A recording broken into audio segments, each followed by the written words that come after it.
In this video, we are going to look at exponential functions, kind of get introduced to them, and we're going to start by looking at our powers of 2.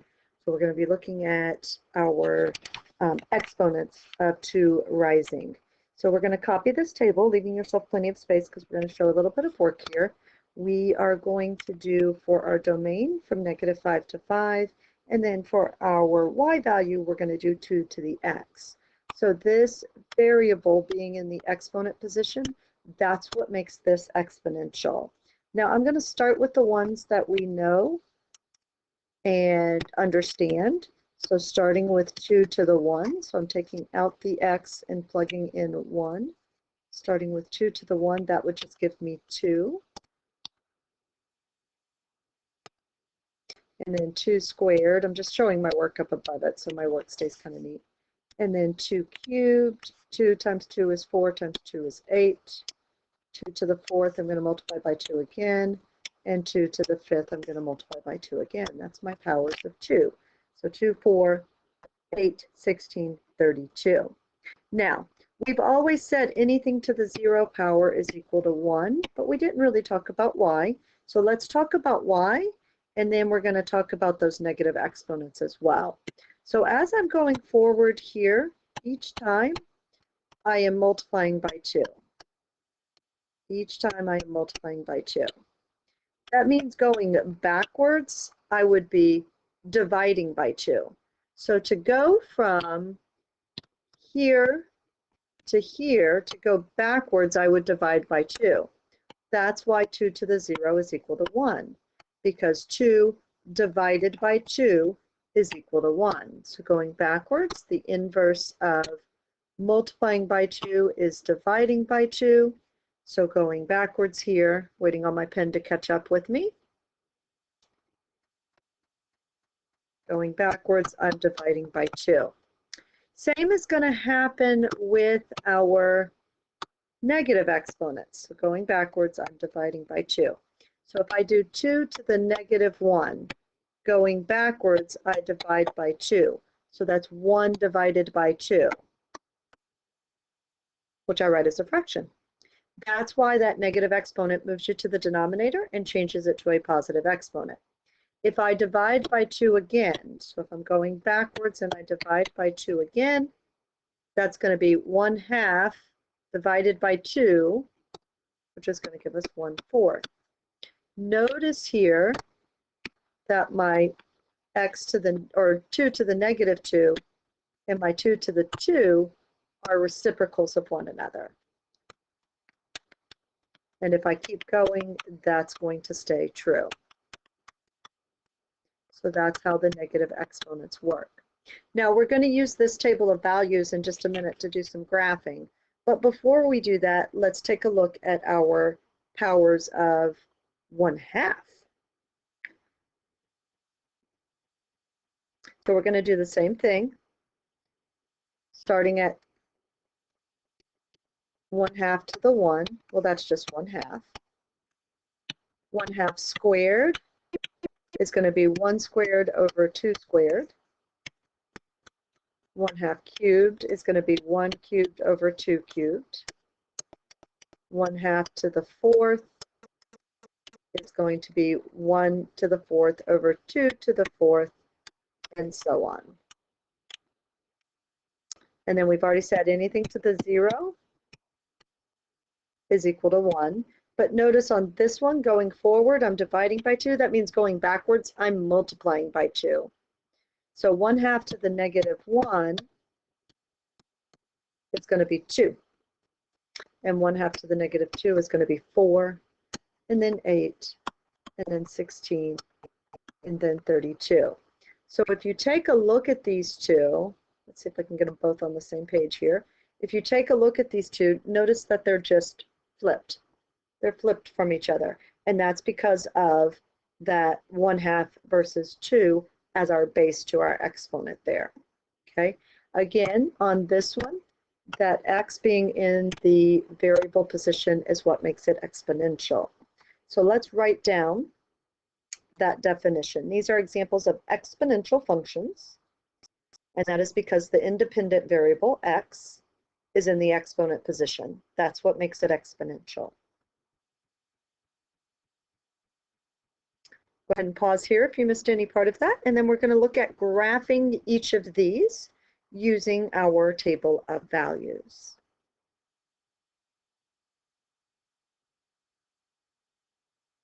And we are going to start with y equals 2 to the x.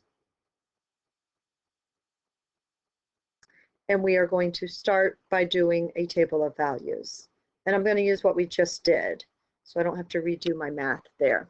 So my x is going to go, I'm just going to go, let's just go -2 to 2. And my y is coming from plugging into 2 to the x. Use your table of values from the previous slide if you need to, but those are the values there.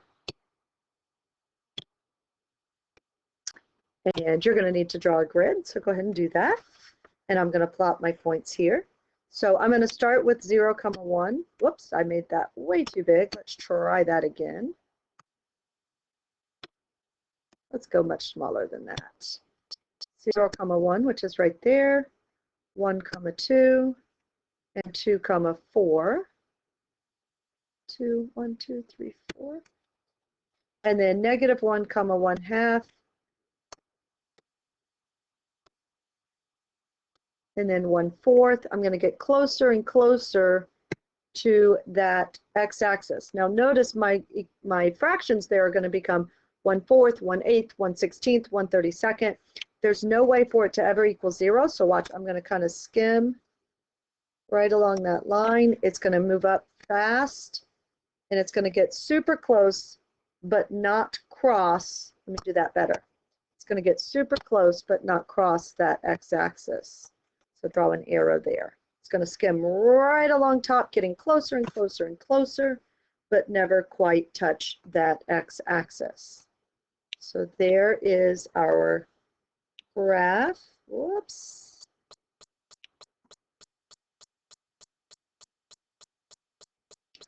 Trying to make it so we could see it a little bit better.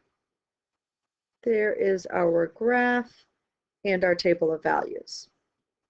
Now, this particular one is an example of exponential growth. It is growth because this is increasing from left to right. It's going up. So just like you read a book left to right, reading this left to right, I start with small values of y and I get to very large values of y very quickly.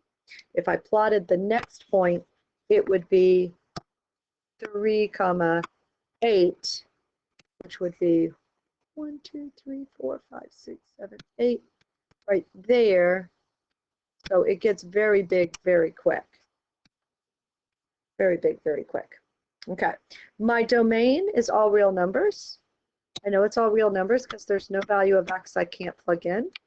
But notice my range, I can never be 0 or less than 0.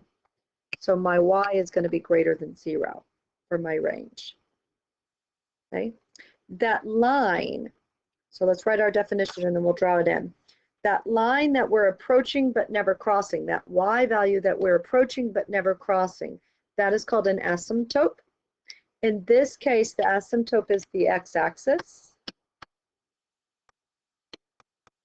And the equation of the x-axis is y equals 0. If I were to draw it on my graph, I'm going to do a dashed line on that x-axis. So the graph's going to approach but never cross it. It's dashed kind of like we dash the axis of symmetry because it's one of our key features, but it's not actually part of our graph. We only want the solid graph to show on the points that make the equation true. Okay, so that's our exponential growth. Now we're going to look at exponential decay. Pause here if you need to, if you missed any part of this. And if you're a little confused still on the range and the asymptote, that's okay. We're going to keep talking about these. And let's go to example 2. So again, on example 2, we are going to start by graphing. So go ahead and write our question here, y equals 1/2 to the x. And once again, we're going to start with our table of values, and I'm just using that same chart that we did on the first page. So my x, let's just go -2 to 2.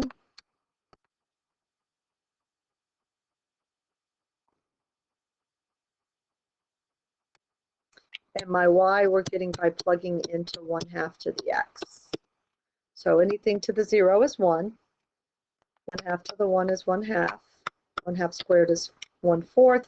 And then these are just going to flip because it's going to be a negative exponent.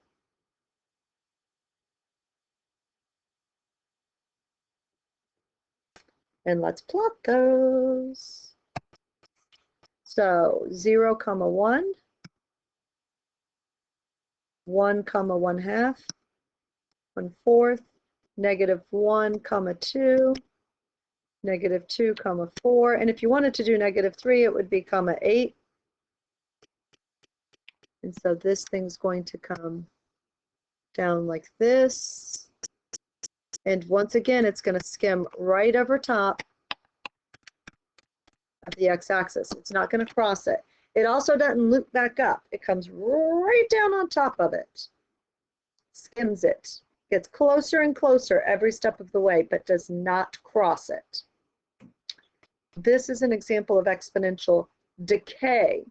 It's decay because from left to right, it's decreasing. So over here on the left, I'm starting off way high. And as I move to the right, my y values are getting lower and lower. So this one is an example of exponential decay. My domain, once again, is all real numbers because there's no value of x that I cannot plug in. I've got an arrow on the left, an arrow on the right. And my range, once again, y is greater than 0 because I don't cross that x-axis. And the asymptote, once again, is your x-axis. And the equation for the x-axis is y = 0.